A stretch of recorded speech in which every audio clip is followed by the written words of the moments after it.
ಮೊದಲಿಗೆ ರಾಜ್ಯ ಕಾಂಗ್ರೆಸ್ನಲ್ಲಾಗ್ತಾ ಇರುವಂತಹ ಮಾತುಕತೆ ಅಥವಾ ಚರ್ಚೆಗಳು ಅಂದ್ರೆ ನಾಯಕತ್ವದ ಕದನ ಜೋರಾಗಿ ನಡೀತಾ ಇದೆ ದಿನೇ ದಿನೇ ಈ ಕಾಂಗ್ರೆಸ್ನಲ್ಲಿ.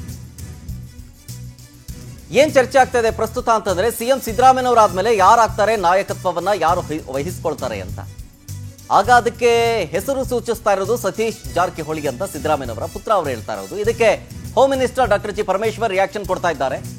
ಸೈದ್ಧಾಂತಿಕವಾಗಿ ಯತೀಂದ್ರ ಹೇಳಿದಾರಷ್ಟೇ. ಸಿದ್ದರಾಮಯ್ಯ ಅಹಿಂದ ಪ್ರಾರಂಭಿಸಿದಾಗ ಸತೀಶ್ ಪ್ರಮುಖ ಪಾತ್ರವನ್ನ ವಹಿಸಿದ್ರು. ಆವಾಗ ಇದನ್ನೇ MLC ಯತೀಂದ್ರ ಅವರು ಹೇಳಿದ್ದಾರೆ. ಸಿಎಂ ರೇಸ್ನಲ್ಲಿ ಯಾರಿದ್ರೂ ಕೂಡ ಅದನ್ನ ವರಿಷ್ಠರೇ ತೀರ್ಮಾನ ಮಾಡಬೇಕಲ್ವಾ, ಜೊತೆಗೆ ಶಾಸಕರ ಅಭಿಪ್ರಾಯವನ್ನು ಪಡ್ಕೊಳ್ಬೇಕಲ್ವಾ, ಅದ್ರ ಮೇಲೆ ಸಿಎಂ ಆಯ್ಕೆ ಮಾಡ್ತಾರಲ್ವಾ, ಹೀಗಂತಂದ್ರು ಹೋಮ್ ಮಿನಿಸ್ಟರ್. ಸೈದ್ಧಾಂತಿಕವಾಗಿ ಹೇಳಿದ್ದಾರೆ.